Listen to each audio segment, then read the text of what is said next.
That's Amy Holmes, Bernard Whitman as well, a former pollster to President Clinton. We also have Shane Goldmacher, Politico's senior political reporter. Amy, let's start with you.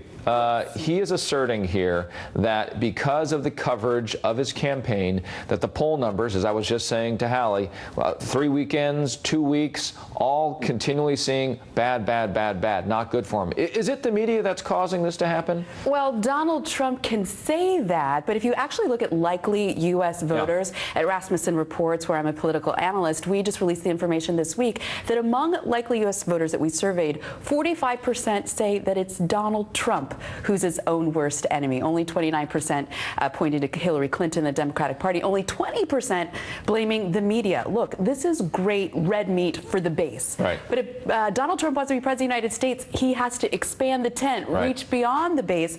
And while bashing the media, he might have a case from, moment to moment, story to story. But in terms of his overall narrative, his overall story and strategy for becoming president of the United States, he's got to move on. So, Bernard, if we build on what Amy's saying and what Rasmussen is saying, then maybe blacklisting the media might help him because he'll get less coverage. No, Donald Trump's campaign is a smorgasbord of insanity. He is becoming completely unhinged, completely unglued, barely 3 weeks after he got the nomination. Can you imagine, Richard, what he would be like in the Oval Office 3 months after getting in as president, dealing with world leaders and all sorts of crises? But here's the thing. This is sort of silliness, but where it really starts to concern me is this is how fascism starts. When you start taking half-truths and spinning them into complete lies, when you cannot, as the Republicans who signed that letter on Monday warning, Donald Trump cannot separate fact from fiction. He makes up stories, he marginalizes populations, he points the finger, he blames other people.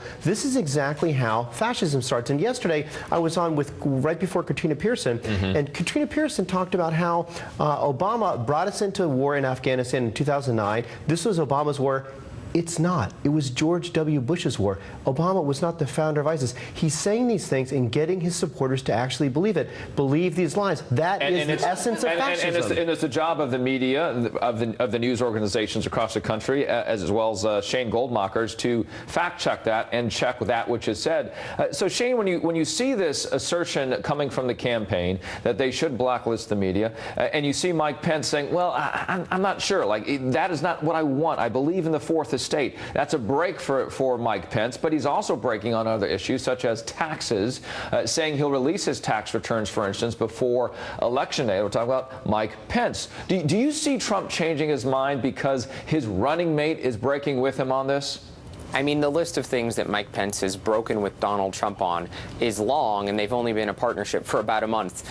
Blacklisting the media is one. The Iraq war, they were on other sides of the way Trump has portrayed his candidacy. They were on other sides on all kinds of things, on trade, core issues. He called his Muslim ban unconstitutional and offensive, and now he's in favor of it. So, no, I don't think Mike Pence disagreeing over a media blacklist or whether the fact he releases his taxes is going to cause any change for Donald Trump.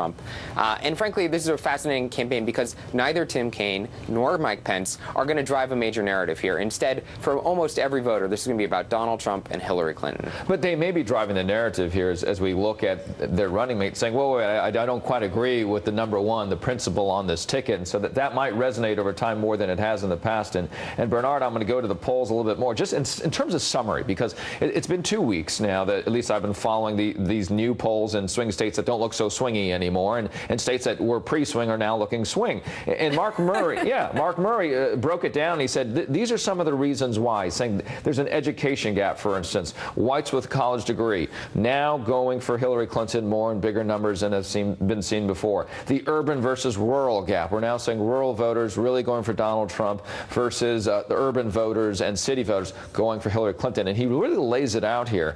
Are we seeing a break here, even though we're before that Labor Day line in the sand we've talked about in the before? It's becoming a huge problem because polling shows that whoever is ahead basically at the beginning of September will win the White House. What's happening is Donald Trump is losing support among moderate Republicans, among conservative leading independents, and we have states that he must win, Colorado, Virginia, where Hillary Clinton has double-digit leads. You're seeing states that Democrats haven't carried in decades, Georgia, Arizona, Utah, for goodness sakes, in play. And even more than that, you're seeing states in like North Carolina, Clinton has a double-digit lead, where the Democrats Democrat for governor and the Democrat for senator are pulling ahead. We could win the Senate as well as the presidency. Okay, the numbers look tough on that. But to you on this, Amy, last word here. Another one of his takeaways: women growing in numbers, going for Clinton, men narrowing a little bit for Trump.